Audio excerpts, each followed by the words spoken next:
수험생 여러분 안녕하십니까? 2020학년도 10월 모의고사 국어 해설을 맡은 종로과 국어 강사 김종입니다. 이제 마지막 모의고사를 쳤고요. 이제 한 달만 있으면 딱 수능인데 여러분 모두가 이렇게 잘 마무리해서 실제 수능에서 더 좋은 결과가 있길 바랍니다. 이번 모의고사의 기본적인 난도 자체는 그렇게 6월이나 9월에 비해서 높다고는 할 수 없었겠습니다만 여러분 스스로가 이렇게 문제를 풀면서 느꼈듯이 시간 관리 또는 시간 안배에 대한 계획이 없다면 기본적으로 많이 어렵게 또는 풀 수 있는 문제조차도 못 푸는 그런 상황이 올 수도 있었다는 생각이 듭니다. 그런 것들을 중심으로 해서 다시 한번 고민해 보시고요. 자, 오늘 해설 시간에는 학생들이 전반적으로 어려워했었던 문법 문제들 그리고 학생들이 까다로워했던 과학과 통계 영역의 독서 지문을 중심으로 해서 해설 강의를 하도록 하겠습니다. 자, 그러면 먼저 시작을 할게요. 자, 11번 문제 보겠습니다.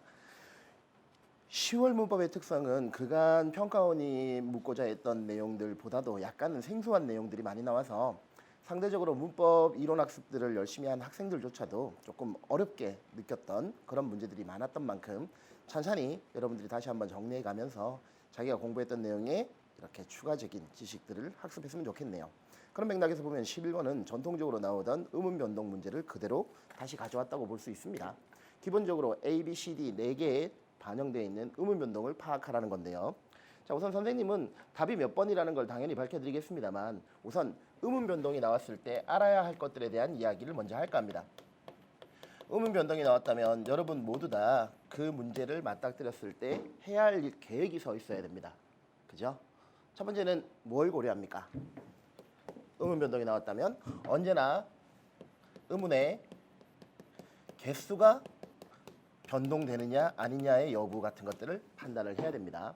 그 다음 문제에 나와 있는 부분은 의문 변동의 최종적인 결과만이 나와 있을 뿐이니 그 과정을 그 사이에 생략되어 있는 숨겨진 변동이라고 할 수 있을 만한 것들도 반드시 확인을 해야 합니다.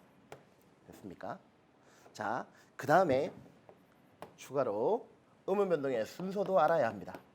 예를 들면 의문 변동 중에서도 자음 축약, 거센 소리화라고 부를 수 있는 현상은 가장 먼저 일어나는 의문 변동이지 않습니까? 그런 것들에 대해서는 바로바로 대답할 수 있어야지 실제 오늘 문제에서 B에 나와 있는 발핀이 바로 자음 축약만 이루어지고 있는 경우라는 것, 수탄이라는 것도 당연히 그런 경우라는 것, 그걸 생각했다고 한다면 당연히 답은 쉽게 도출이 되었다고 생각을 해요. 당연히 순서 부분 생각을 하세요. 먼저 자음 축약이 되느냐, 그 다음에는 연음의 법칙이 이제 적용이 될 여건이 되느냐, 그 다음 자음군 단순화가 먼저인지 아니면 음절의 끝소리가 먼저인지 이런 것들에 대한 이야기 같은 것들을 얘기를 하는 거예요. 그 다음 최종적으로 공부를 했다고 한다면 자음, 모음, 체계에 대한 이해가 있어야 됩니다. 그죠? 그건 바로 뭘 얘기를 하는 거냐면 뭐 좋은 위치가 같아졌다, 좋은 방법이 같아졌다 라는 말이 딱 들으면 개념어기 때문에 와닿지 않잖아요. 이때 필요한 게 뭐겠습니까? 자음, 모음과 관련해서 체계표가 분명히 모든 문법 교과서의 초반 부분에 있었어요. 그 부분을 중심으로 해서 대각선으로 움직이면 둘 다 바뀌는 것, 그 다음 가로축으로만 움직이면 자음 체계표 같다면 좋은 위치만 바뀌죠. 세로축으로만 바뀌면 뭐가 바뀌는 겁니까? 좋은 방식이 바뀌는 거죠. 그런 것을 바로 즉각 판단할 수 있을 정도까지는 학습을 꼭 하시길 바랍니다. 그걸 다시 한번 강조하고 싶었고요. 자, 그 다음 진짜 중요한 거예요. 의문 변동이 나오면 언제나 그 의문 변동이 발생하는 환경에 대한 공부를 해왔고 그것을 먼저 찾는 데 포인트를 맞춰야 됩니다. 즉 자음이나 모음만으로 의문 변동이 발생합니다. 그렇다면 그건 의문 환경, 자 다시 적을게요. 의문 환경이라고 부르는 조건만으로 변동이 있다는 걸 의미하는 거예요. 그죠? 그런데 국외어마 같은 경우가 있지 않습니까? 국외어마가 뭔지는 알죠? 디귿이나 티읕이 이 모음을 만났을 때 지읒이나 치읒으로 바뀌는 게 국외어마다. 하지만 그건 반만 맞고 반은 틀린 거예요. 왜일까요? 거기에는 앞에 나오는 부분은 실질 형태소이며 뒤에 나오는 부분은 무엇이어야 됩니까? 형식 형태소여야 한다는 조건이 있는 거예요. 즉 맏형은 뒤에 나오고 있는 형이 실질 형태소이기 때문에 무엇만 되었습니까? 자음 축약만 되었을 뿐이에요. 디귿과 히읗이 합쳐졌죠. 하지만 뭐 이렇게 갖췄다 같은 경우에는 똑같은 의문 환경이에요. 디귿과 히읗이 합쳐져서 먼저 축약이 되었는데 그 갖췄다 같은 경우에는 어떻게 됐습니까? 국유화가 되었지 않습니까? 즉 진짜 중요한 건 언제나 의문 변동을 따질 때 형태소와 관련한 환경적 조건이 있느냐 꼭 염두에 두시길 바랍니다. 상대적으로 의문 변동 문제를 이렇게 자세히 얘기하는 이유는 모든 시험에서 의문 변동은 100% 나오기 때문에 그러한 겁니다. 됐죠? 지금 11번 문제에서도 동일한 방식이 원리로 봤을 때 적용되어 있어요. A 반닐이라고 하는 걸 그냥 최종적인 결과만 적겠습니다. 그럼 어떻게 됩니까? 반닐이 됩니다. 자, 형태소 환경을 고려하는 거예요. 밭 어근이죠. 일 어근이죠. 즉 합성어가 만들어지는 환경에서 뒤에 어근이 무엇이 되었습니까? 이 계열의 모음으로 시작했으니 니은이 첨가되지 않습니까? 그렇기 때문에 반닐에도 니은이 첨가가 된 거고요. 그 다음 그 니은 바로 앞에 있는 디귿이 티읕이 우선 뭐로 바뀝니까? 음절의 끝소리로 대표음인 디귿으로 바뀌죠. 그 다음에 비로소 니은의 영향을 받아서 니은으로 바뀌는 비음화가 일어나고 있다. 이런 식의 정리를 반드시 할 수 있어야 될 거예요. 마찬가지 맥락에서도 보게 된다면 발피는 다 필요 없죠. 여기에 있는 비읍과 히읗이 축약이 되었습니다. 그 다음 마찬가지로 수탄 이것도 어떻게 됐나요? 어떻게 됐나요? 먼저 당연히 수치 뭐가 되겠습니까? 디귿으로 바뀌겠죠. 그런데 여기 이 학생 여러분들이 문제를 풀 때 지금 이 티읕이 나왔으니 바로 이것이 보세요. 최종적으로는 수탄이라고 발음을 나게 되니 학생들이 순간 오해할 수 있지만 분명히 저기 있는 티읕 받침은 먼저 무엇으로 바뀝니까? 음절의 끝소리는 디귿으로 바뀐 다음에 무엇 해야 될까요? 히읗과 합쳐져서 이 과정으로 간다는 걸 꼭 기억해야 됩니다. 그런 것이 시에 담겨 있죠. 마지막에 굳혔다 같은 경우에는 어떻게 되겠습니까? 디귿과 히읗이 먼저 축약이 되고 맞죠? 그 티읕이 여는 이 계열의 이중모음 아닙니까? 합쳐져 가지고 만나서 어떻게 됩니까? 국유화가 되게 되죠. 왜냐하면 뒤에 부분은 형식 형태소니까 맞죠? 그런 다음에 마지막에 된소리 대기 현상이 있는 거지 않습니까? 하나하나 노트에 적어가면서 살펴보시길 바래요. 그런 다음에야 비로소 판단이 가능한 거죠. 예를 들면 이겁니다. 뒷말의 초성이 앞말의 종성과 좋은 방법이 같아졌다라고 이야기를 했습니다. 좋은 방법이 같아졌다는 얘기는 비음화 뭐 이런 걸 얘기를 해도 되겠죠. 자, 그랬을 때 뒷말의 초성은 뭡니까? 뒤에 나오고 있는 니은이 첨가돼서 니은이 되겠죠? 앞말의 종성은 바로 뭐가 되겠습니까? 받침 티읕이 디귿으로 이미 바뀐 상황이죠? 자, 그렇게 본다면은 지금 이 말을 잘 음미해 보세요. 니은이 디귿과 같아졌다라는 얘기를 했습니다. 그러면 이건 근본적으로 비음화가 아니지 않습니까? 비음은 니은인데 당연히 디귿이 니은을 따라가야 되니 이렇게 순서가 바뀌어야 되지 않습니까? 이런 식으로 풀이를 할 때 무조건 그 이유를 여러분들이 손으로 문법에 맞게 적어가면서 판단을 해보시길 바랍니다. 그렇게 본다면 나머지 선지들은 상대적으로 쉽게 날릴 수 있을 만한 요소가 보였다 생각해요. 자, 3번 선지 봅니다. B와 C에서는 모두 의문 변동의 결과 의문의 개수가 줄어든다라고 얘기했어요. 줄어든다. 아까 선생님이 개수에 대한 이야기를 했던 거 기억하고 있죠? 줄어드는 건 두 가지밖에 없습니다. 뭐죠? 탈락과 축약입니다.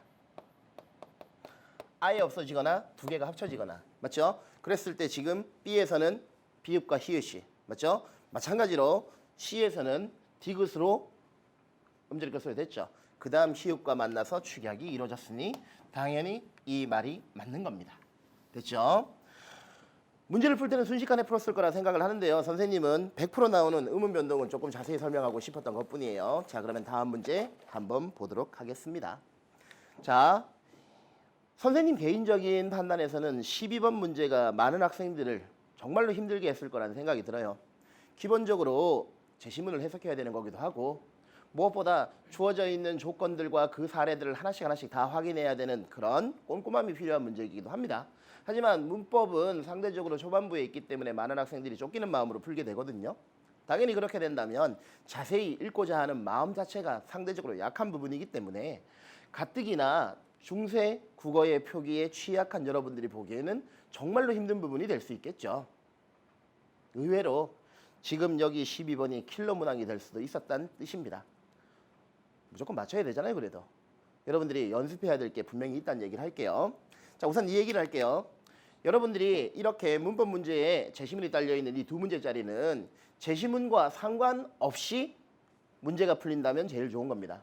그만큼 제시문을 읽을 시간을 절약할 수 있으니까요. 그러려면 평상시에 문법 지식과 그 다음 다양한 문제를 접하면서 확실하게 실력을 쌓아야 될 그럴 필요가 있다는 건 얘기를 할게요. 만약 그게 아니라고 한다 하더라도 해야 할 일은 있어요. 여러분들이 보신다면 지금 이 제시문의 구조를 봅니다. 관형사형 어미는 이렇게 시작을 하고 있지 않습니까? 그렇다면 이건 기본적으로 문장 성분, 관형어를 얘기를 하는 거일 수도 있다는 생각을 할 수 있는데요. 실제 읽다가 보면 무엇에 대한 얘기를 하고 있습니까? 관형절이 만들어진다고 얘기를 했네요. 그러면 문장의 짜임에서 관형절에 대한 이야기입니다. 그러고 난 다음에 내용들을 정리해 보는 거예요. 일반적으로 어쩌고저쩌고 나왔죠? 관계 관형절과 동격 관형절 눈으로 보는 게 아니란 얘기입니다. 첫 번째 나오고 있는 부분은 다분히 포괄적인 개념들을 알고 있느냐를 묻고 있는 것이니 문법 체계가 머릿속에 잡혀 있다는 것을 증명하기 위해서라도 스스로 한번 정리를 해보세요. 즉 이렇게 첫 단락을 정리할 수 있죠. 관형절은 지금 어떻게 나눠진답니까? 관계 관형절과 동격 관형절로 나눠진다고 합니다. 맞습니까? 그런 다음 여기 동격 관형절과 관계 관형절이 어떤 의미이냐를 얘기를 한 다음 뭐가 있습니까? 한편 같은 접속 부사를 주의해서 살펴본다면 뒤에 무슨 내용이 나옵니까? 동격 관형절을 다시 두 가지로 나눴습니다. 이 부분을 체크해야 되는 거겠죠. 왜?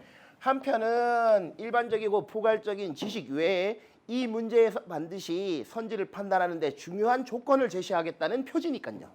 안 그렇겠습니까? 그렇게 따진다면 보세요. 어떻게 다시 나눕니까? 종결 어미가 유지되는 것과 마찬가지로 종결 어미가 유지되지 않는 것으로 나눠진다라는 게 첫 번째 단락에 나와 있는 겁니다.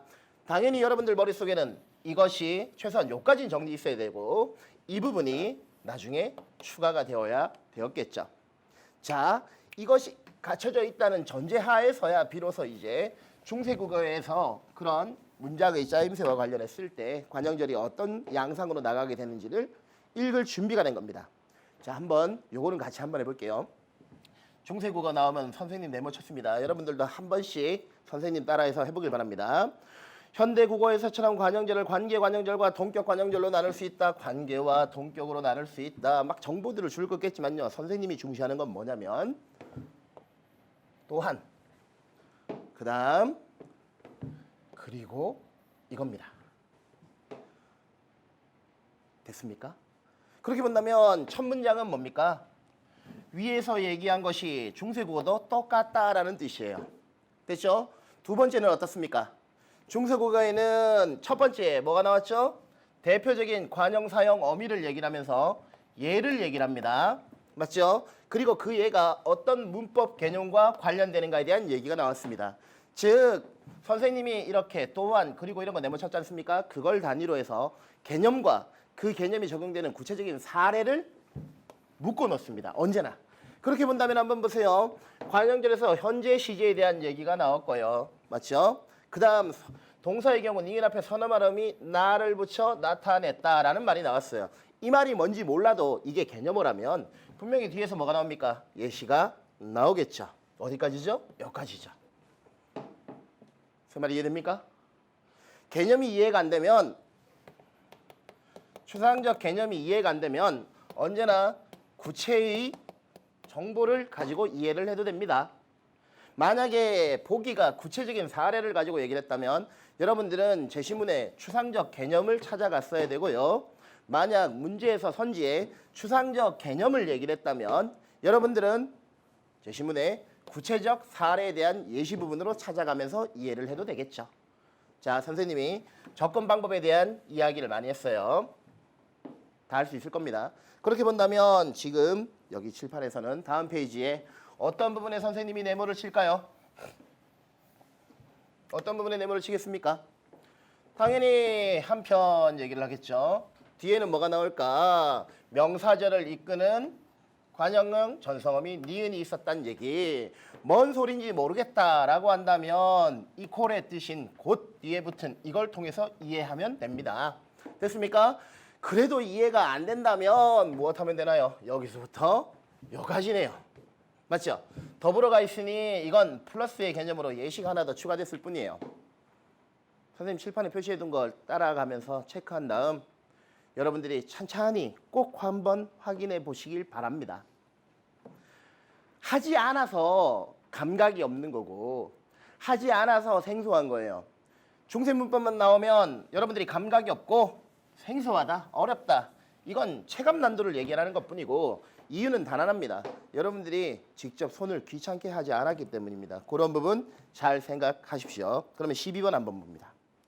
12번은 문법 문제에서 제일 자세히 얘기할 부분이에요. 복이라 하날 이것을 다시 하, 오, 니은, 알, 나자라 라고 되어 있는 중세 표기가 나왔습니다. 하지만 중세 표기와 관련한 것은 우선 현대 국어에 나타난 해석을 중심으로 해서 문법적인 요소를 따져야 됩니다. 하나에 줄이 그어져 있네요. 어디까지 현대 국어에서 줄을 긋겠습니까? 그렇다면 한 것을까지 되겠죠. 왜? 이 하날 다음에 나자라니 나자라에 대응하는 것은 바치러 아니겠습니까? 그러니 지금 줄 끈 것은 한 것을 여기밖에 없겠죠. 그 한 것을 실제 이렇게 풀어 쓸 수 있다고 얘기를 했네요. 제시문으로 돌아가서 여러분들이 해도 좋겠습니다만 지금 딱 보세요. 지금 한번 보세요. 하날 지금 을 같이 생략되면 조사가 붙어 있다는 걸 알 수 있고 그렇게 되면 지금 이 하날은 사실 이어적기 된 것 아니겠습니까? 혼알이라고 환원을 해야 되겠죠. 중세국어는 언제나 제일 먼저 이어적기를 고려해서 끊어적기로 바꿉니다. 이렇게. 그러면 지금 선생님이 알을 본다면 요것만 나왔고 니은은 뭡니까? 관형형 전성어미 아니겠습니까? 그런데 현대국어에서 뭐가 포함되어 있어요? 명사가 포함돼서 마치 무엇처럼 명사절처럼 사용되고 있는 부분이 A에 있는 겁니다. 그런 식으로 보는 거라고요. 자, 그 다음에 B를 한번 볼까요? 자, 지혜, 너비, 비칠, 늦이요 다 필요 없어요. 뭘 봐야 되겠습니까? 현대어 해석을 봅니다. 늦이요, 조짐이요, 오케이. 비칠이네요. 됐습니까? 그렇게 본다면 지금 여기 니은과 관련했을 때 무엇에 대한 얘기라고 했어요? 3번 선지. 바라시가 사건 시보다 앞서는 시제. 개념어가 이렇게 사람을 미치게 하는 겁니다. 이게 미래예요, 현재예요. 바로 안 떠오릅니까? 시간 적습니다. 지금 선생님이 오늘 여러분들이 시험을 쳤고 지금 딱 3시 조금 넘었거든요. 바라시 3시라고 할게요. 됐습니까? 그럼 비치는 건 언제겠습니까? 이 해설이 끝나는 4시일 겁니다. 됐습니까? 말하는 시간보다 사건이 일어나는 시간이 나중이네요. 이런 거 뭐라고 합니까? 미래라고 하죠. 그러면 당연히 지금 여기에 있는 리을과 여기 있는 리을은 미래를 나타내는 거다. 맞죠? 선생님 지금 어떻게 풀고 있는 건지 느껴집니까? 이것을 가지고 직접 접근하고 있는 겁니다. 문법에 대해서 학습을 하고 지식이 쌓이면 이런 부분들이 충분히 가능하니 여러분들도 이제 남은 기간 동안에는 문법 지식이 충분히 정리가 되었다는 자신이 생긴다면 천천히 시도 꼭 해보시길 바라겠습니다. 진짜입니다. 꼭 해야 됩니다. 자, 그랬을 때 여기 이제 시를 봅니다. 법을 질기난한 막 머리 아프기 시작합니다. 다 필요 없어요. 질기난이 어딥니까? 질기는까지겠죠. 왜? 마자미가 있으니 여기 마음이니까 요거만 줄 거면 되는 거 아니겠습니까? 자, 우선 현대국어에 줄을 그어놓고 그 현대국어에서 나타난 문법적인 요소를 바탕으로 해서 선지를 판단을 하는 거겠습니다. 자, 1번 봅니다. 호날에서 조사가 니은 바로 뒤에 붙었다. 아까 선생님이 알, 여기 니은 다음에 알 붙었죠. 1번 날립니다. 자, 2번 호날에서 니은은 니은 것으로 해석됐다. 니은 것 들어갔습니다. 날립니다. 3번 방금 쌤이 얘기했어요. 미리 맞았죠. 4번 B와 C에서 관형절의 수식을 받는 체온이 절디에 나타나 있음을 알 수 있다. 해보면 되죠. 목소리가 같습니다. 환절기 감기 조심하십시오. 비칠, 조짐, 늦이 이게 마지막 서술격 조사니까 있네요. 됐습니까? 그 다음에 C 뭐가 나와 있어요? 즐기는 마사미 있네요. 현대에서 바로 먼저 보면 마음이 있지 않습니까? 되십니까? 답은 5번이 되겠죠. 자, C는 맞아요. 우선 시간 관계상 B만 보겠습니다. 자, 뭐라고 했습니까? 수식을 받는 체온이 관형절 속에서 한 성분으로 쓰일 수 있는 특징이 있다. 이걸 뭐라고 합니까? 관계관형절이죠. 관계관형절. 그렇다면 B는 뭐예요? 현대어를 보는 거예요. 뭐라고 하니? 지혜가 널리 비칠 조짐 이오라고 얘기했죠. 그러면 수식을 받는 체온이 바로 뭐겠습니까? 조짐입니다. 맞죠? 그러면 관형절은 여기서부터 여기입니다. 문법 체크는 현대 국어 해석 부분에서 봅니다. 그러면 비치다가 몇 자리 서술입니까? 무엇이 비치다 한 자리 서술어죠? 조짐을 넣어가지고 만들 수가 있습니까? 못 만듭니다. 당연히 C는 맞지만 B가 틀려서 답은 5번입니다. 넘어갑니다. 자, 그 다음에 13번. 여러분 답은 4번 잘 찾았을 거라고 생각을 해요. 자, 이거 지우고, 어이구, 지워야 되겠지요. 자, 바로 갈게요. 함성이 힘차다. 됩니까? 자동차가 전복되다. 기억 들어갈 데 없습니다. 형이 자료를 조사하다. 목적어 필요합니다. 조사하다 두 자리 서술입니다. 관계관형이죠. 자, 그 다음에 내가 그 일을 한다. 하다는 두 자리 서술으니 사실이 들어갈 데가 없네요. 답은 그냥 그렇게 나왔습니다. 자, 이제 선생님이 하나 물어볼게요. 선생님은 예문 하나 가지고 얘기를 합시다. 하나 예를 들게. 퀘스천이라고 해도 좋게. 지금 예를 가져왔지만 선생님은 화가 난 수험생을 좀 예문이 좋지 않을 것 같은데 뭐라고 할까? 그래도 우리 훈훈하게 갑시다. 위로했다라고 했습니다. 됐죠? 자, 질문합시다. 이거 관계관형절입니까? 아니면 이거 피해야겠다. 동격관형절입니까? 관계관형절입니까? 동격관형절입니까? 당연히 나는 관형사인 전사무인과 붙었으니 관형절인 건 압니다. 근데 문제는 아까 관계관형절은 뭐라고 했죠? 수식받고 있는 말 여기서는 수험생이겠네요. 수험생이 화가 주어, 나다, 서술어로 완전한 문장 형식을 가르치고 있는 이 관형절 속에 들어갈 수 있나요? 없나요? 없다면 뭡니까? 없다면 뭡니까? 동격관형절입니다. 그죠? 동격관형절이에요? 확실해요? 아닙니다. 수험생은 여기에 뭐라고 할까? 주어로 들어갑니다. 수험생은 화가 나다라는 거죠. 그러면 이 관형절은 무엇이 생략됐나요? 주어가 생략된 관계관형절입니다. 잘 생각하세요. 이거 어려워하는 학생이 있어요. 그렇다면 이 관형절은 자, 다시 질문. 무슨 절을 안고 있나요? 서술절을 안고 있는 겁니다. 수험생이 화가 나다. 주어 서술어처럼 돼 있죠. 자, 전에도 선생님이 문제풀이에서 얘기한 적이 있었어요. 서술절은 무엇이 또는 누가 어떠하다라는 문장에서 어떠하다에 해당하는 그 서술어 부분이 주어 서술어로 이루어져 있어야 됩니다. 그러면 수험생이 어떠하다. 어떠하다는 형용사적인 성격 갖고 있는 거 알겠죠? 성질이 있는 상태입니다.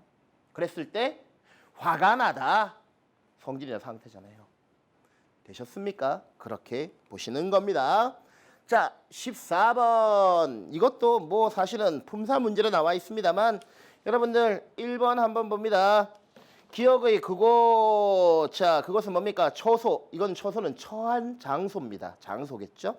대상 충분히 가능하죠? 대명사. 그런데 니은 봅니다. 그 사람입니다. 그 사람.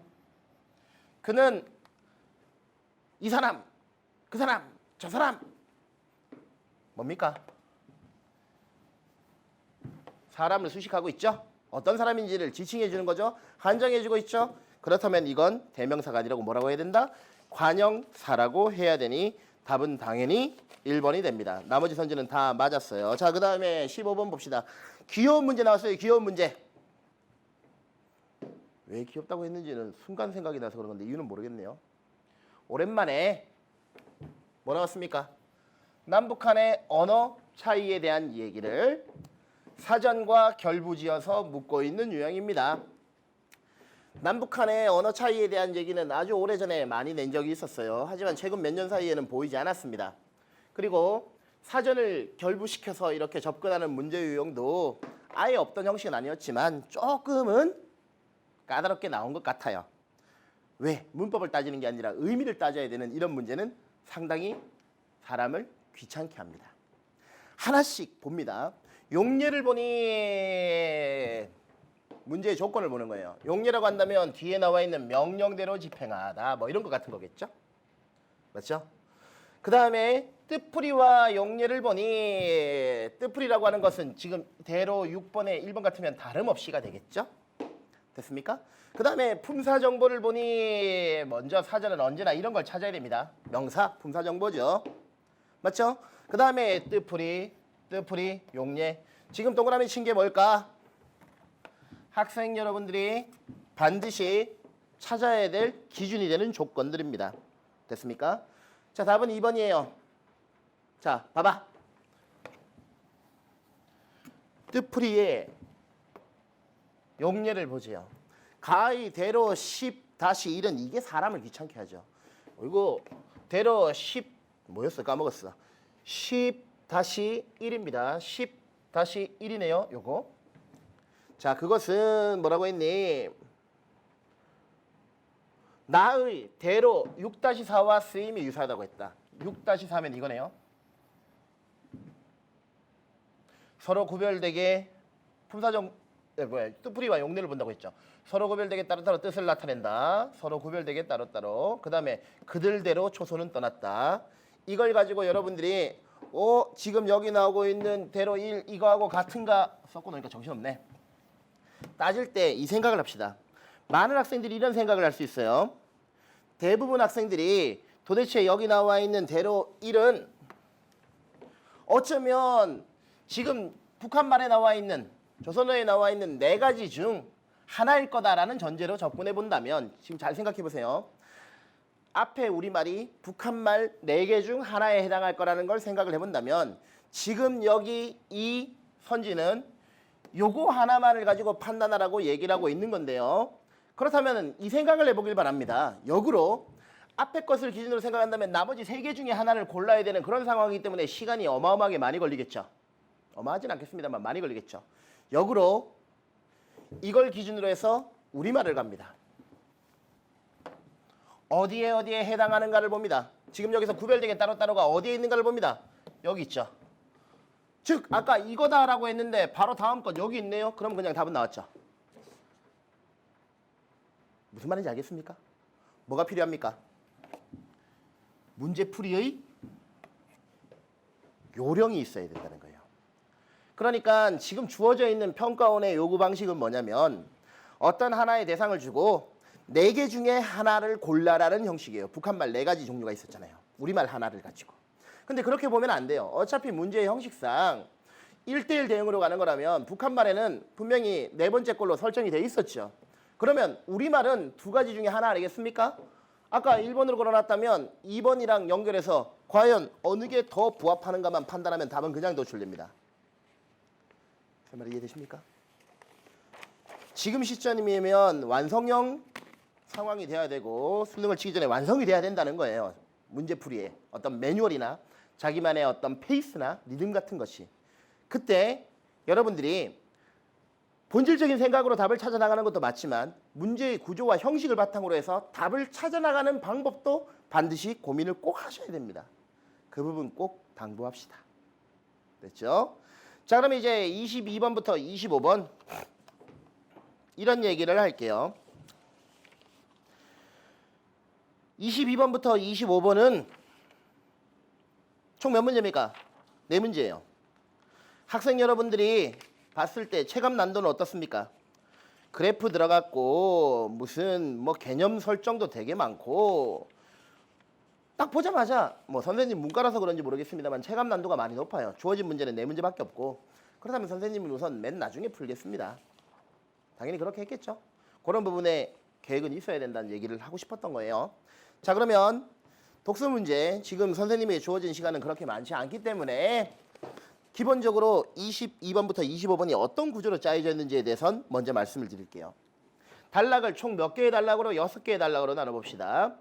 첫 번째 단락하고 두 번째 단락까지는 시야라는 것과 더하기 관련 개념을 다양한 정보로 주고 있어요. 이게 가와 나의 전반부를 얘기하는 거라고 봅니다. 어디가 전반부인지는 여러분이 구하세요.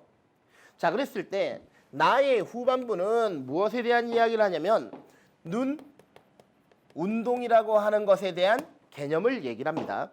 그리고 세 번째 단락은 뭘 주고 있습니까? 관련 개념을 줍니다. 그렇게 된다면 지금 여기 세 번째 단락까지는 하나의 의미 단위로 최종적으로는 볼 수 있어요, 사실은. 그러니까 여러분들이 읽다가 보면 시야란 뭘 얘기를 한다, 뭐가 어떠하다, 두 번째 단락 보면 보는 것, 주사, 주시, 주시선, 주시점 이런 개념들 같은 것이 막 나오니까 정신 하나도 없는데 시야라고 하는 키워드를 중심으로 해서 관련되는 개념들을 다양한 설명 방식으로 주로 뭐 분류나 과정이나 정의 이런 걸로 주고 있다는 생각을 하면서 정리를 우선 해두는 거예요. 뒤에 얘기하고자 하는 건 분명히 존재하거든요. 이해됩니까? 그리고 이렇게 미리 주는 개념은 전제로 사용하면 되는 거기 때문에 정리를 해서 갈무리만 해놓으면 된다는 얘기입니다. 그랬을 때 여러분들이 주의해야 되는 것은 세 번째 단락에서 관련 개념을 주고 있는 방식입니다. 이번 10월 모의고사의 특징 중 하나가 수학적 관계성과 관련한 걸 많이 물었죠. 즉 이 말입니다.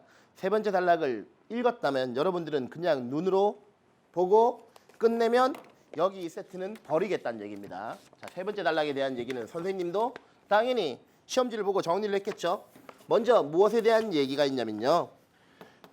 여러분들도 빈 공간에다 적었길 바랍니다. 미터각이라고 하는 것은 무엇과의 물체와의 거리 분의 1을 얘기를 하는 것이고 나와 있는 예를 가지고 얘기를 한다면 1m 1이라고 한다면 이것의 단위는 MA로 나와 있는 게 첫 번째 미터각에 관한 이야기입니다. 그리고 이것은 무엇을 얘기를 하는 개념에서 나왔죠? 폭주량. 폭주량이라니까 무슨 주량 같아서 처음에 상당히 깜짝 놀랐습니다. 미안합니다.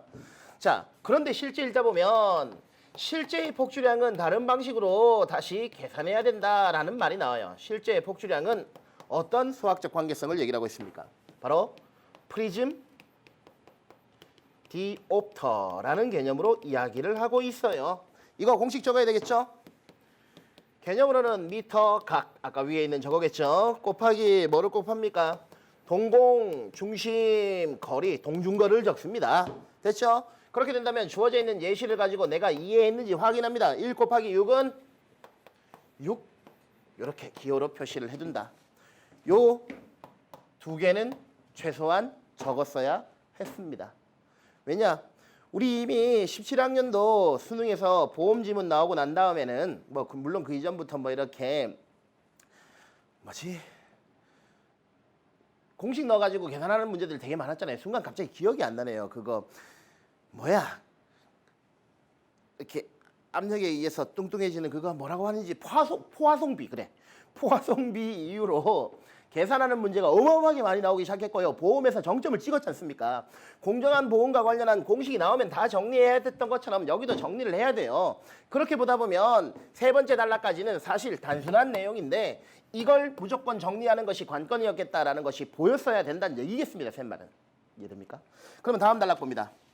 네 번째 단락을 보면 라라고 얘기를 할게요. 공간이 별로 부족해서. 그런데라는 말이 나오고 뒤에 나오고 있는 상황은 바로 뭐예요? 복시 라는 상황이 나왔죠. 그러면 이 생각을 한번 해봐주면 좋겠어요. 잘 보세요. 가나다 기본적으로 앞에 나와 있는 내용은 뭐다? 아무 문제 없을 때, 즉 정상적 상황을 얘기를 하는 거예요. 맞죠? 맞죠? 그러면 복시는 시야에, 시력에 문제가 생긴 상황이죠. 자, 선생님이 중요하다는 얘기하는 건 잘 한번 생각해 보세요. 보세요. 글의 내용이건 문제에서건 어떤 문제 상황을 담고 있다면 우리가 반드시 알아야 되는 건 문제가 없을 때 정상적인 상황은 무엇인가 이걸 알아야 됩니다. 혹시 기출 지문 중에 DNA 스푸핑 들어봤습니까? 들어봤죠? IP를 찾아가는 과정이 정상적인 상황에서는 이러하는데 그 IP를 찾아가는 과정 속에 담겨있는 무엇이 원인이 무엇이냐 이걸 가지고 결국은 DNS 스푸핑이 발생했죠. 아니면 이런 유형은 되게 많아요. 뭐 따지고 보면 오버슈팅도 비슷한 거예요. 정상적으로는 구매력 평가설에 의해서 환율이 안정되는데 맞죠? 물가가 경직되고 외국이 금리가 더 높아서 더 매력적이면 어떻게 되는데 오버슈팅이 발생하죠. 그런 개념처럼. 아니면 지금 얘기한 건 지문이죠. 문제를 가지고 얘기합시다. 올해 6월에 경제지문에 끝밀어 올리기 있었죠. 끈밀어 올리기가 문제 상황입니다. 맞죠? 정상적인 상황이면 돈을 풀면 어떻게 돼야 돼요? 경기가 다시 살아나야 됩니다. 투자가 활성화되고 말이죠. 그런데 돈을 풀어도 어떻대? 경기가 활성화 안 된다고 했죠. 끈을 이렇게 위로 올려도 물건은 안 올라가고 끈만 올라가는 그것처럼 말이지. 이해했나? 생각해봐라. 언제나 그때 필요한 건 뭡니까? 쌤 얘기하는 걸 잘 한번 들어보세요. 원인을 찾아야 됩니다. 언제나. 문제 상황이 있다면 그 문제 상황을 유발하는 원인을 꼭 찾길 바라고요. 알겠죠? 이거 지금 화면 조금 좀 봐주세요. 자, 다시 선생님한테 집중합니다. 됐죠? 그렇다면 지금 여기 복시가 생기는 이유가 무엇인가를 먼저 봐야 됩니다. 제 말 알겠습니까? 여기서 뭐가 나와 있어요? 바로 우선 생리적 복시, 사시적 복시 뭐라고 했습니까? 분류를 우선한 것도 있고 바로 A 부분에서 그 내용이 나오고 있죠. 어떤 메커니즘으로 이 문제 상황이 발생하게 됐는가? 눈이 안쪽으로 휘었나? 바깥으로 휘었나? 이런 얘기를 가지고 얘기를 하고 있는 거 아니겠습니까? 그러면 최소한 A 부분에 나타난 부분은 여러분이 이제 복시를 얘기를 하고 있는 데서 문제 상황에 대한 제시가 나왔다고 친다면 다섯 번째 단락은 바로 A 파트가 되는데 자, A와 관련한 부분에서는 여러분들이 좀 적어야 됩니다. A 부분을 정리할게요. 자, 그럼 보세요. 오른쪽이 비교차라고 했어요. 비교차가 무엇인지 교차와의 차이점으로 알아야 됩니다. 그 다음 물체의 상은 황반보다 뭐라고 했습니까? 코 쪽으로 간다고 했습니다. 그 다음에 그것은 실제 위치보다 오른쪽으로 간다는 거겠죠. 지금 A 부분에 선생님이 지금 적은 이 부분 있죠. 동그라미 친 게 바로 뭡니까? 키워드고요. 그 키워드가 어떻게 변경되었느냐에 따라 A와 관련한 문제에 대한 답이 나온다는 걸 미리 얘기를 할게요. 됐습니까? 그게 바로 몇 번 문제에 대한 얘기? 24번 문제를 푸는 데 있어서의 핵심이 될 거라는 얘기고요. 좀 이따가 글 해석 다 하고 난 다음에 마저 보겠습니다. 그 다음 마지막으로 여섯 번째 단락 있죠. A 바로 다음 단락. 지금 선생님이 바라고 적었으니까 분필이 어디 갔습니까? 네, 분필 여기 있습니다. 여섯 번째 단락으로 다시 가볼까요? 생리적 복시는 일시적인 것이기 때문에 문제가 없지만 사시성 복시는 문제가 있다. 이런 말 같은 걸 하고 있지 않습니까? 그러면서 이제 그 문제에 무엇이 나왔어요? 해결법을 얘기를 하고 있어요. 이게 바로 뭘까? 마지막 단락인 여섯 번째 단락을 얘기를 하는 거예요. 그 해결법과 관련했을 때 마치 안경점에서 나오는 것처럼 봐야겠군요. 안경점에서 안경 맞추는 것처럼 무엇하고 있습니까? 조금씩 프리즘을 사용해가지고 교정하는 과정이 나오죠. 공식 적어야 된다는 얘기입니다. 선생님도 공식 적을게요. 마지막 단락인 여섯 번째 단락에서는 여러분들이 적어야 될 공식이 있습니다. 바로 교정이라고 하는 키워드와 관련해서 바로 세 번째, 저기 나오는 1, 2, 3, 세 번째입니다. 그렇게 된다면 꺾임각이라는 게 있어요. 개념입니다. 개념은 동그라미 칠게요. 그것은 뭐라고 얘기했죠? 굴절률에서, 굴절률도 개념어니까 동그라미 칠게요. 마이너스 1을 한 다음 곱하기 무엇을 한다? 꼭지각을 한답니다. 지금 이 식에서 동그라미 친 것들은 전부 다 일종의 변수가 될 수 있는 것들이기 때문에 여러분들이 문제에서 이 각각에 대응하는 수치를 입력을 해야지만 이 공식을 이용하는 문제를 풀 수 있겠죠. 즉 세타는 뭡니까? n-1 곱하기 알파. 이 공식을 얘기를 하는 거겠습니다만 사실은 개념어를 정확하게 아는 게 가장 중요한 문제이기도 했었다는 얘기겠습니다. 제 말 이해되십니까? 자, 그러면 글에 대한 정리는 사실 끝난 거예요. 선생님이 말을 하면서 필기를 하다 보니 뒤죽박죽이 됐습니다만 다시 한번 찬찬히 살펴보면서 어떤 부분이 글을 읽는데 도움이 되는 읽기 방법이겠구나. 아니면 저 선생이 얘기한 어느 구조가 내가 봤던 어떤 기출에서 사용된 적이 있구나. 이런 점을 공부해 주신다면 선생님이 이렇게 성대결절이 온 상황에서도 열심히 떠들고 있는 보람이 있지 않겠습니까? 네, 됐죠? 자, 갑니다. 21번 일치하지 않는 것은 이건 사실일치 문제 틀리지 않아야 됩니다. 미터 가게 개념만 생각하신다면 당연히 답은 1번입니다. 나머지 것들은 어디 나왔는지는 각종 해설집에서 나와 있기 때문에 얘기하지 않겠습니다. 자, 이제 23번. 사실 나름 킬러 문제가 될 수 있었던 거예요. 보기를 잘 봅니다. 오른쪽 눈에 사시성 복시가 있대요. 검사 결과 동공중심거리 동그라미십니다. 아까 이거 지웠구나. 식에서 개념으로 들어갔던 거죠. 일종의 변수가 될 수 있는 거라고 얘기했죠. 그러면 그 동공중심거리가 들어가는 공식에 우리가 수치를 집어넣어야 되는 건 6.4란 얘기입니다. 아시겠죠? 자, 그 다음에 1m 떨어져 있는 물체. 자, 떨어져 동그라미십니다. 그 다음은 거리라고 적습니다. 거리는 1m. 즉 공식에 거리에 대한 얘기가 나왔으면 1이라고 적습니다. 됐죠? 그 다음에 주시선이 정상일 때보다 귀 쪽으로 3.2m 편이되어 있다. 얘들아, 귀 쪽으로 편이되어 있다는 건 바로 뭘 얘기하는 걸까요? 코로 편이되지 않고 교차성 복시라는 걸 알 수 있는 거겠죠. 문제를 가지고 얘기를 합시다. 자, 22번은 그렇게 쉬운 문제니까요. 여러분들이 이런 사실주의 확인 문제는 결코 틀리지 않을 거라고 생각하는 확신을 갖고 내가 읽었던 어느 부분에 있는가 그것도 생각해야 되겠지만 어느 맥락에서 이 정보가 나왔는가 이런 것들에 대한 고민을 반드시 하시길 바랍니다. 자, 이제 23번 갈게요. 잘 봐봐. 지금 문제를 보면서 여러분들이 확인해야 될 게 있어요. 아까 우리 공식 3개 적었죠. 잘 보세요. 동공중심 거리가 들어가는 공식에 상수는 6.4를 대입해야 됩니다. 그 다음에 1m 떨어져 나왔죠. 거리라고 적습니다. 거리가 드러나는 공식에 1을 무조건 대입합니다.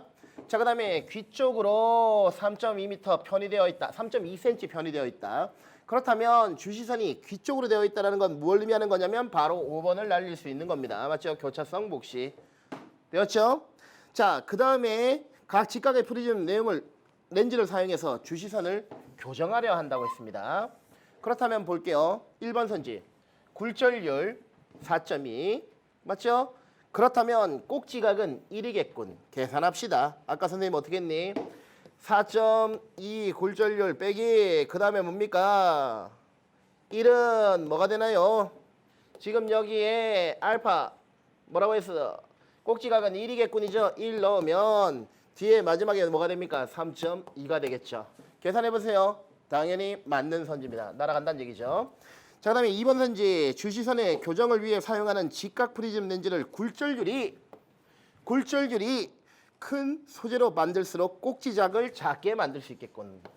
목소리가 안 나오네요 이제. 즉 이 말입니다. 얘들아 지금 어떻게 해야 됩니까? 아까 얘기했듯이 보세요. 굴절률 이게 굴절률이죠. 맞습니까? 이게 꼭지각이죠. 됐죠? 1을 아까 넣었었으니까. 자, 이들은 곱해지는 개념이 되죠. 사실은 요거 뭐 1 빠지는 건 상관없으니까 얘가 커지면 얘가 작아지고 얘가 작아지면 얘가 커질 수밖에 없으니 당연히 얘를 크면 얘는 작게 한다. 당연히 이건 반비례 관계로서 날릴 수 있죠. 이런 개념입니다. 왜 공식을 써야 되는가? 선생님이 말한 거 꼭 기억하십시오. 그 다음에 학생들이 한번 생각해 보세요. 1번하고 3번은 같은 말입니다. 이 말이 왜 맞는지 한번 생각해 보길 바랍니다. 그 다음에 4번 이게 답이죠. 직각 프리즘 렌즈를 통해 주시선을 정상적으로 교정하면 폭주량은 6.4보다 커진다라고 얘기를 했는데요. 여러분들 폭주량은 아까 선생님이 실제 폭주량 얘기한 거 있죠. 거기에는 아까 어떤 공식을 썼습니까? 이런 공식이 있었죠. 1 곱하기 1 곱하기 6.4가 되겠죠. 그래서 6.4 여기 되겠죠. 뒤부터. 맞죠? 자, 지금 이 말은 틀린 말이에요. 이게 커진다면 지금 이건 고정되어 있는 숫자잖아요. 이게 더 커지려고 하면 지금 이거는 이미 고정되어 있잖아요. 지금 여기 주어져 있는 상수에 의하면 이게 어떻게 돼야 돼? 점점 늘어나야 되지. 지금 뭐가 늘어나고 있는 거야? 눈이 점점 멀어지고 있지. 동공간의 거리를 늘 때나 가능한 얘기예요. 하지만 이건 고정되어 있습니다. 사람 얼굴에서. 그러니 이 말은 잘못된 말이겠죠. 답은 그래서 4번으로 결정되는 겁니다. 자, 지금 여러분들이 이 문제를 틀렸다고 막 머리 쥐어뜯고 그럴 수 있어요. 그러지 마시고 제 신문을 가지고 다시 한번 찬찬히 읽으면서 여러분들이 공식을 도출하는 연습을 다시 한번 확실히 하시길 바랍니다. 그게 정확하게 도출이 되고 그 공식에 들어가고 있는 변수가 어떤 상수로 문제에 주어지느냐를 먼저 확인한 다음 그 공식만 그대로 그냥 딱딱 적용하면 끝나죠.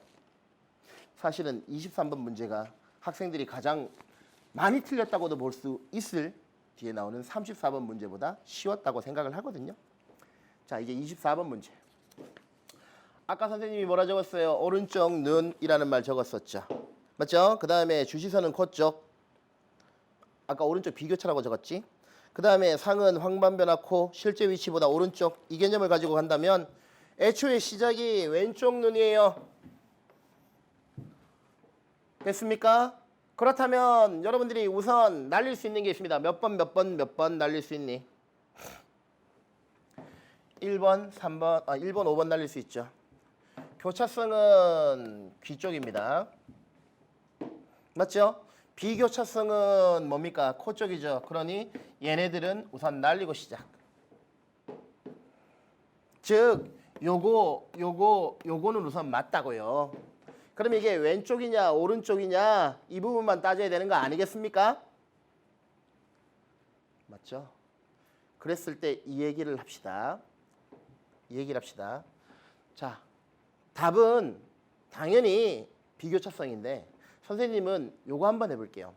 당연히 여러분들이 답을 3번으로 골랐길 바라는데 2번하고 3번은 배중률에 따라서 모순 관계 아니겠습니까?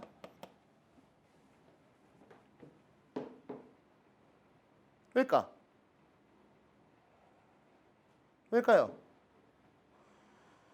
서로 다른 문제의 원인을 갖고 있는데 결과가 똑같아요. 그러니까 모순 맞죠? 맞죠? 잘 생각해 보세요. 자, 그 다음 요 두 개도 모순입니다. 왜일까요? 서로 같은 문제를 갖고 있는데 원인이 똑같은데 결과가 달라요. 모순이죠. 자, 그러면 한 번씩 해볼까? 답은 몇 번밖에 없는지. 자, 봅니다. 이게 맞다면 이건 틀렸죠. 이게 틀렸다면 이게 맞은 거죠. 그럼 답이 두 개여야 되는 겁니다. 말 안 되죠. 이게 틀렸다 합시다. 그러면 이게 맞죠. 이게 맞다면 모순이니까 이거 틀렸죠. 답 3번. 그렇게 찾는 겁니다. 선생님 뭐만으로 풀었나요? 보기만으로 풀었습니다. 맞죠? 잘 한번 생각해 보세요. 이때 선생님이 강조하고 싶은 건 지금 이건 열심히 공부한 다음에 문제를 계속 풀면서 문제의 구조를 가지고 여러분들이 머릿속으로 익혀야 되는 감에 대한 얘기지 꼼수를 얘기하는 게 아니에요. 선생님이 얼마나 많이 문제를 풀어봤겠습니까? 그러면서 생긴 감각입니다. 이미 3번이라는 답을 알고 있는 상황에서 지금 문제 풀 때 얘기하는 거예요. 답지를 본 게 아니라. 그런 상황에서 3번이 확실함을 무엇한 걸까요? 일종의 검산을 내서 맞춘 거라고 생각하시면 되겠습니다. 그 얘기입니다.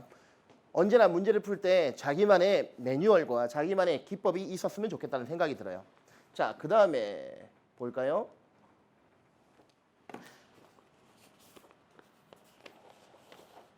(25번) 문제. 가에 대한 이해로 적절한 것은 나왔는데 답 1번이죠. 됐네요. 사실 선생님이 나머지도 하고 싶었는데 주어진 시간이 그렇게 많지 않아서 그냥 넘어가겠습니다. 선생님이 준비한 게 사실은 30번부터 35번도 있거든요. 어떻게 풀어야 되는지에 대한 얘기만 할게요. 잘 한번 생각해 보세요. 첫 단락은 글 전체의 일종의 전제가 되는 지식이 나왔어요. 연관성 분석이라는 것이 다양한데 사용되는데 마케팅에 사용되는 것이 있다라는 얘기를 했어요. 그러면서 마케팅은 구체적으로 연관성 규칙의 어떤 요소들을 규칙을 찾아내는 거, 연결시키는가, 요거 얘기를 두 번째 단락부터 하고 있어요. 여러분이 해야 되는 일이 뭘까요? 자, 지금 선생님 말씀 잘 이해해 보세요. 두 번째 단락과 세 번째 단락과 A가 들어가는 네 번째 단락은 대등하게 나열되고 있는 방식이에요.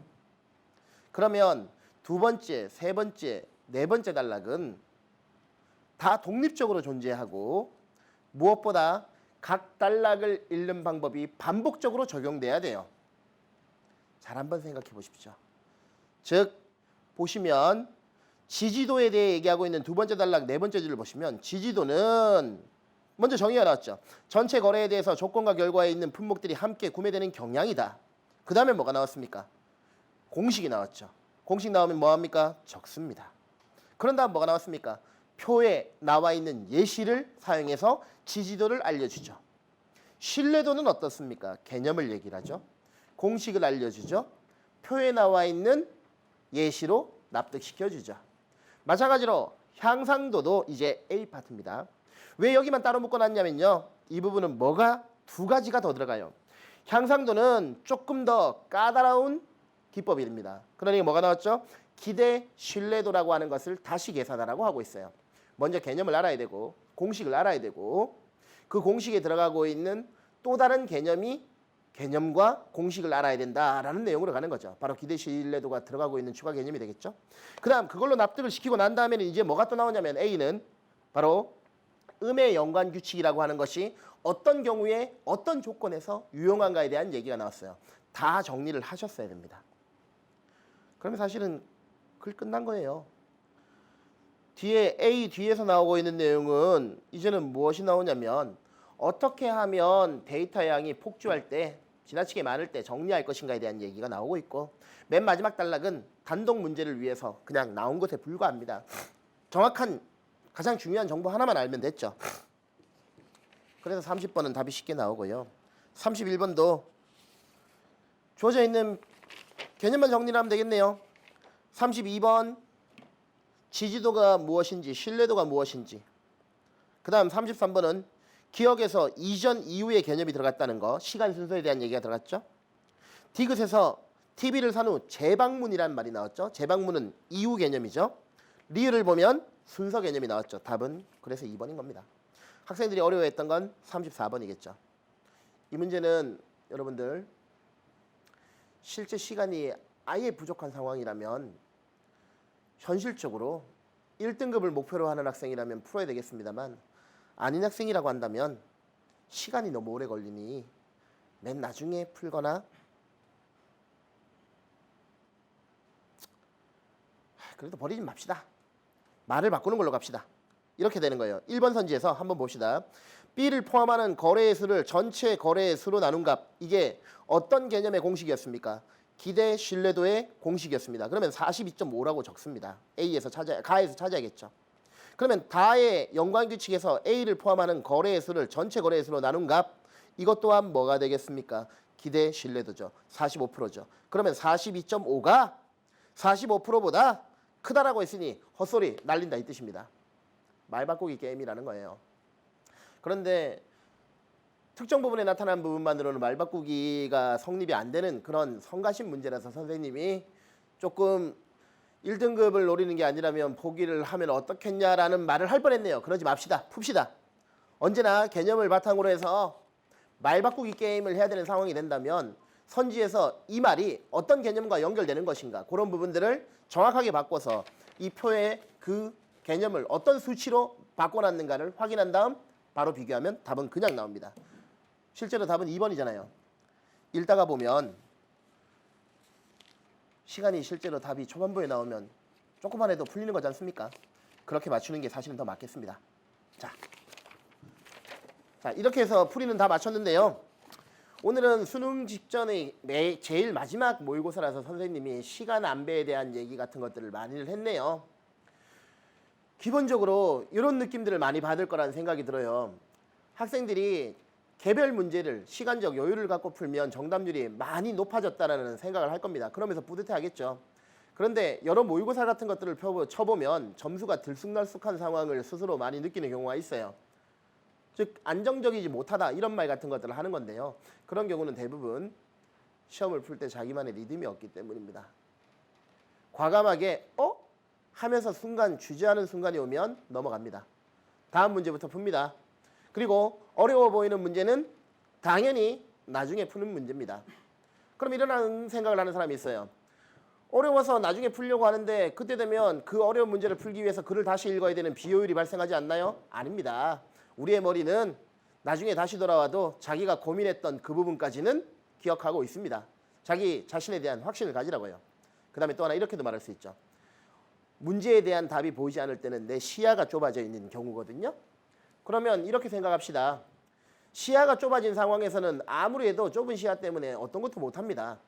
차라리 리플래시를 통해서 시야를 리셋하고 다시 들어가는 게 훨씬 더 유용하고 현명한 방법이 될 거라 생각합니다. 그런 맥락에서 앞으로는 평가원을 중심으로 해서 풀세트를 풀어보시고 리듬, 호흡, 페이스 이런 걸 또 생각해 보시길 바래요. 그리고 남은 한 달간 쌤이 마지막에 덧붙일 건 10월은 EBS 연계가 안 됐죠. 수능 직전에 만약 10월에 EBS 연계된 게 나와서 수능이랑 겹쳐버리면 문제가 되겠죠. 그래서 10월 모의고사는 대부분 EBS를 안 냅니다. 여러분들이 EBS 연계가 낮았으니까 EBS 안 해도 되겠다 이런 생각하지 마시고 수능은 역으로 EBS 연계가 더 훨씬 10월보다는 높습니다. 남은 기간 열심히 마무리 잘 하셔서 그동안 고생했던 것들 다 이렇게 보람 있게 다 보상받길 바라겠습니다. 수고하셨습니다.